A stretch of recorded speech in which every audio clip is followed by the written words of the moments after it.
नमस्कार दोस्तों, मेरा नाम है विमल सिंह बालाजी। श्रेय अड्डा में आपका स्वागत है। लेखपाल और सुपर टेट के लिए हम आपको जीके जीएस और हिंदी के प्रश्न करा रहे हैं। इसी सेट के इससे पहले हमने हिंदी के प्रश्न देखे थे 25 प्रश्न। साइड में बटन पिछला वाला वीडियो आपको मिल जाएगा। कंप्लीट प्लेलिस्ट लेखपाल और सुपर टेट नेम से आपको अलग से डिस्क्रिप्शन में भी मिल जाएगी। तो आज हम इसके जीके जीएस वाले प्रश्नों की प्रैक्टिस है वो करेंगे। तो चलिए शुरू करते हैं प्रश्न नंबर 51 से। प्रश्न आपका है कि बौद्ध धर्म के अनुसार संसार में आवागमन से जो मुक्ति है वो क्या कहलाती है? समाधि, निर्वाण, मोक्ष या फिर मुक्ति? बताइए कौन सा इनमें से जो है वो सही होगा। बौद्ध धर्म जो है सबसे पहले तो यही पूछ लिया जाता है, बौद्ध धर्म की स्थापना किसने की थी? तो गौतम बुद्ध जो है उनके द्वारा की गई थी। गौतम बुद्ध में भी बुद्ध है, बौद्ध धर्म में भी, तो ऐसे नाम आपको जोड़कर याद रहेगा। अगर बात करें गौतम बुद्ध की, उनका जन्म कहाँ हुआ था? तो लुम्बिनी में जो है उनका जन्म जो है वो हुआ था। वर्तमान में जो है ये नेपाल में पड़ता है। अगर बात करें कि इनको ज्ञान की प्राप्ति कहाँ हुई थी, तो बोध गया में जो है इनको ज्ञान की प्राप्ति जो है वो हुई थी। और आंसर की बात करते हैं इन चारों में, तो निर्वाण जो है आपका हो जाएगा संसार में आवागमन से जो मुक्ति होता है उसके संदर्भ में। एक क्वेश्चन ये भी आता है कि जो गौतम बुद्ध हैं इन्होंने जो है अपना पहला उपदेश कहाँ पर दिया था? तो सारनाथ में जो है पहला उपदेश जो है वो दिया था। इस चीज को भी जरूर ध्यान रखिएगा। और बौद्ध धर्म में कौन कौन से संप्रदाय थे? तो हीनयान, महायान, वज्रयान। वैसे हीनयान महायान मुख्य रूप से देखे जाते हैं, तो उसको जरूर ध्यान रखिएगा। और बौद्ध धर्म में ही आपके त्रिरत्न भी जो है वो थे। त्रिरत्न किन्हें कहा जाता था? तो त्रिरत्न आपका बुद्ध, धम्म और संघ को जो है वो कहा जाता था। अगला देखते हैं 52 प्रश्न। इनमें से राजस्थान के उस स्थान का नाम जहाँ सिंधु घाटी सभ्यता के अवशेष जो है वो पाए गए। कालीबंगा, रोपड़, लोथल, चनहूदड़ो। बताइए कौन सा इनमें से जो है वो सही होगा जहाँ पर सिंधु घाटी सभ्यता के अवशेष जो है वो पाए गए। आंसर की बात करते हैं इन चारों में से आंसर की बात करते हैं, कालीबंगा आपका ऑप्शन सही होगा। और कालीबंगा जो है ये राजस्थान जो है इसके किस जिले में है? तो हनुमानगढ़ जिले में है। ये स्थान भी आप जो है वो याद रख सकते हैं। किस जिले में है? हनुमानगढ़ जिला। यहाँ पर अवशेष मिले थे सिंधु घाटी सभ्यता जो है उससे संबंधित, तो ध्यान रखिएगा। ए ऑप्शन सही होगा। अगला है राष्ट्रीय आंदोलन को कुचलने के लिए 1918 ईस्वी में ब्रिटिश सरकार ने कौन सा एक्ट जो है वो पारित किया था? आंतरिक सुरक्षा act, sedition act, Rowlatt act या प्रशासकीय गुप्ता एक्ट? कौन सा इनमें से जो है वो सही होगा? आंसर की बात करते हैं इन चारों में से, तो राष्ट्रीय आंदोलन को कुचलने के लिए आया था रोलेट एक्ट। सी वाला आपका ऑप्शन सही होगा। और रोलेट एक्ट जो है इसको काला कानून की संज्ञा भी जो है वो दी जाती है।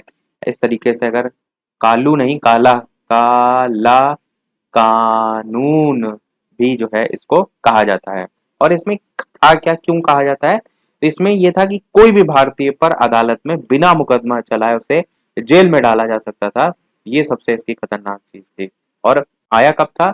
आया था ये 1919 में। प्रश्न में हालांकि 1918 में बात की गई है, वो तो एक्ट पारित हुआ था, पर 1919 में जो है ये आया था। अगला 54 की जन जो शिकायत है उनके निवारण के लिए सबसे अधिक प्रभावी कौन सा जो है वो तंत्र है? नागरिक परिषद, सेंट्रल विजिलेंस कमीशन, लोकपाल और लोक आयुक्त, आश्वासन संबंधी संसदीय समिति? कौन सा इनमें से जो है वो सही होगा? आंसर की बात करते हैं तो जन शिकायतों के लिए जो है वो सेंट्रल विजिलेंस कमीशन, हिंदी में कहते क्या है इसको? केंद्रीय सतर्कता आयोग। केंद्रीय सतर्कता आयोग। मुख्य अगर रूप से अगर आपसे कहा जाए एक लाइन में आप इसको बताइए किससे संबंधित होता है? तो भ्रष्टाचार नियंत्रण से जो है ये संबंधित होता है। किससे संबंधित होता है? भ्रष्टाचार जो है वो इससे नियंत्रण के संबंध में। एक क्वेश्चन ये भी आता है कि ये जो समिति आयोग था इसकी किस समिति की सिफारिश पर जो है इसका गठन किया गया था? इस आयोग के गठन की सिफारिश जो है किस समिति के द्वारा की गई थी? तो उस समिति का नाम था संथानम समिति। उस समिति का नाम था संथानम समिति। ये भी आपको पता होना चाहिए। संथानम समिति क्यों आई थी? संथानम समिति आई थी जो भ्रष्टाचार है उसको रोकने से संबंधित सुझाव दिया जा सके, उसके लिए गठित जो है वो की गई थी। अगला है 55 की संविधान संशोधन विधेयक 109 के द्वारा अनुसूचित जाति और जनजातियों के लिए आरक्षण सन 2020 तक किन संख्याओं में बढ़ाया गया? विधानसभा, राज्यसभा, लोकसभा और विधानसभाओं दोनों में या लोकसभाओं में? बताइए कौन सा जो है वो सही होगा। आंसर की बात करते हैं इन चारों में, तो लोकसभा और विधानसभाओं, सी वाला आपका ऑप्शन सही होगा। अगला प्रश्न है, आज भी विश्व के किस देश में प्रत्यक्ष प्रजातंत्र प्रणाली जो है वो प्रचलित है? जापान, फ्रांस, स्विट्जरलैंड या फिर इंडोनेशिया? बताइए कौन सा इनमें से सही होगा। आंसर की बात करते हैं तो स्विट्जरलैंड आपका ऑप्शन यहाँ पर सही होगा। स्विट्जरलैंड को प्रत्यक्ष प्रजातंत्र जो है इसका या फिर लोकतंत्र का घर भी जो है वो कहा जाता है। अब रीजन क्या है, क्यों कहा जाता है लोकतंत्र का घर या प्रत्यक्ष प्रजातंत्र प्रणाली? कारण इसका ये होता है कि वहां की जो जनता होती है वो उसका व्यापक यूज करती है, पहला तो एक ये हो गया। और जनता वहां की स्वयं कानूनों का निर्माण करती है और वहां की जो नीतियां हैं उसका निर्माण करती है। इस कारण से लोकतंत्र का घर या प्रत्यक्ष प्रजातंत्र की प्रणाली कहा जाता है। अगला है, किसी परियोजना के लिए जो निधि है उनके स्रोत क्या हो सकते हैं? अंश पूंजी में वृद्धि या फिर निवल लाभ या फिर दीर्घकालिक उधार देने में वृद्धि या फिर सभी? आंसर की बात करते हैं तो अंश पूंजी में वृद्धि भी एक स्रोत है, निवल लाभ भी है, दीर्घकालिक जो उधार देने में वृद्धि है, यानी आंसर आपका ये सभी जो है यहाँ पर होगा। अगला देखते हैं, संयुक्त राज्य अमेरिका में भारत विकास निधि किसने शुरू की थी? भारतीय यूनिट ट्रस्ट, भारतीय स्टेट बैंक, भारतीय रिजर्व बैंक या भारतीय जीवन बीमा निगम? आंसर की बात करते हैं तो भारतीय यूनिट टेस्ट और भारतीय रिजर्व बैंक के सहयोग से और यूनिट टेस्ट का नाम देखने को मिलता है, तो दोनों आंसर के साथ हम यहाँ पर जो है वो जा रहे हैं। अगला 59 प्रश्न है, प्रकाश का पूर्ण आंतरिक परावर्तन जो है वो है, प्रकाश का रंग निर्धारित होता है इसके वेग से, तीव्रता से, तरंगदैर्घ्य से, आयाम से? बताइए कौन सा सही होगा। आंसर की बात करते हैं, महत्वपूर्ण प्रश्न है ये। क्वेश्चन मैंने आपको साइंस का पूरा कोर्स सुपर डेट का कराया रखा है, उसमें भी बताया था। आंसर की बात करते हैं तो तरंगदैर्घ्य जो है आपका सही होगा। याद रखिएगा, तरंगदैर्घ्य होता क्या है, तो जो दो क्रमागत विरलन या संपीड़न होते हैं ना उनके बीच की जो डिस्टेंस होती है, मैंने पूरा चित्र सहित आपको समझाया था। और प्रकाश का जो तरंगदैर्घ्य होता है वो सबसे ज्यादा किस रंग में होता है, तो लाल रंग में होता है, और सबसे कम अगर बात करें तो बैंगनी रंग में जो है वो होता है। ये चीज हम विबग्योर जो है उसके जरिए देखते हैं। आयाम भी मैंने बताया था, इस टाइप से कंपन करते हैं कण आपके, और जितना अधिकतम मैक्सिमम जो है आपका अधिकतम जो विस्थापन होता है उसी के रूप में आयाम को हम परिभाषित करते हैं। प्रकाश की तीव्रता से संबंधित पूछ लिया जाता है कि किसमें मापा जाता है, तो लूमेन प्रति वर्ग फुट, या इसको लूमेन प्रति वर्ग मीटर भी कह सकते हैं या लक्स भी कहते हैं, इसमें मापा जाता है। अगला 60 प्रश्न है कि बिजली के जो फ्यूज हैं उनका तार जो है वो किससे बना होता है? टिन और जो सीसा है उसकी मिश्र धातु से, निकल से, या फिर सीसा से, या फिर टिन से? बताइए कौन सा सही होगा। साथ ही साथ सभी लोग वीडियो लाइक भी अवश्य करते रहिएगा, इसी प्रकार अच्छे अच्छे प्रश्न हम प्रैक्टिस करते रहें। तो बताइए कि बिजली के जो फ्यूज होते हैं ना उनका तार किससे जो है वो बना होता है? आंसर की बात करते हैं इन चारों में से, तो आपका आंसर की बात कर लेते हैं तो आपका पहला ही ऑप्शन यहाँ पर टिन और शीशे की मिश्र धातु, और इसमें बिस्मथ भी जो है वो मिला रहता है, लिखा यहाँ पर हालांकि नहीं है बिस्मथ, इस तरीके से ऑप्शन देखने को मिले, तो इनकी मिश्र धातु जो होती है वो आपका सही होगा। अगला है 61, विक्रम साराभाई अंतरिक्ष केंद्र कहाँ पर स्थित है? ये भी आपका इंपॉर्टेंट क्वेश्चन है, बताइए कौन सा सही होगा। बेंगलुरु, देहरादून, श्रीहरिकोटा या फिर तिरुवनंतपुरम? कौन सा इनमें से सही होगा? विक्रम साराभाई अंतरिक्ष केंद्र। आंसर की बात करते हैं इन चारों में, तिरुवनंतपुरम आपका सही होगा। कहां पर पड़ता है तिरुवनंतपुरम? तो केरल में जो है ये आपका पड़ता है। डी वाला ऑप्शन सही होगा। चलिए देखते हैं अगला प्रश्न 62 कि इनमें से भारत में अधिकतम वर्षा वाला स्थान कौन सा है? गुवाहाटी, पंजाब, मासिनराम या फिर शिलोंग? बताइए कौन सा सही होगा, ये भी मैंने आपको पढ़ाया था। अधिकतम वर्षा वाला स्थान कौन सा है ये आपसे पूछा गया है। आंसर की बात करते हैं इन चारों में से, तो आपका ऑप्शन मासिनराम जो है, सी वाला ऑप्शन जो है वो बिल्कुल सही होगा। अगला देखते हैं 63 प्रश्न, इनमें से कौन सी आपदा मानव निर्मित जो है वो होती है? हरित ग्रह प्रभाव, भूस्खलन, भूकंप या फिर सुनामी लहरें? आपको मानव निर्मित जो है वो आपदा के बारे में बताना है। आंसर की बात करते हैं इन चारों में से, तो भूस्खलन भी प्राकृतिक होता है, अपने आप ही होता है, सुनामी लहरें भी, भूकंप भी, पर हरित ग्रह प्रभाव जो मानव द्वारा किया गए प्रदूषण है इन सब से ही होता है, तो आपका मानव निर्मित में हरित ग्रह प्रभाव जो है आपका आ जाएगा। अगला है रानीगंज कोयले की खान किस प्रदेश में है? उड़ीसा, बिहार, पश्चिम बंगाल या फिर मध्य प्रदेश। ये भी क्वेश्चन काफी बार पूछा जाता है, अच्छा प्रश्न है, इंपॉर्टेंट क्वेश्चन है। रानीगंज कोयले की खान, आंसर की बात करते हैं इन चारों में से, तो ये आपका पश्चिम बंगाल में जो है वो स्थित है। भारत में ये जो क्षेत्र है इसमें सबसे पहले कोयले का खनन 1774 ईस्वी जो है उसमें स्टार्ट हुआ था। थोड़ा सा ट्रिक से भी जोड़ सकते हैं, पश्चिम बंगाल की मुख्यमंत्री कौन है? तो ममता बनर्जी हैं, और ममता बनर्जी को वहां के लोग एकदम रानी की तरह ट्रीट करते हैं। तो रानीगंज आपका कहाँ पर है कोयले की खान? पश्चिम बंगाल में है। अगला देखते हैं 65 प्रश्न कि नाहवा सेवा का पत्तन जो है वो किस नगर के पास है? कांदला, कोलकाता, विशाखापट्टनम, मुंबई। बताइए इनमें से कौन सा जो है वो सही होगा।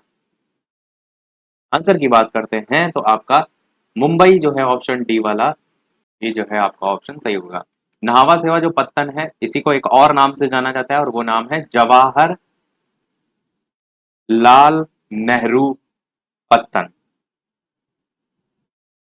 इसी का ही नाम है। भारत का ये बड़ा बंदरगाह या पत्तन घोषित किया गया था 1988 या 89 जो है इसके टाइम में। और कहाँ पर है? तो इसका मुंबई में जो है इसका स्थान है।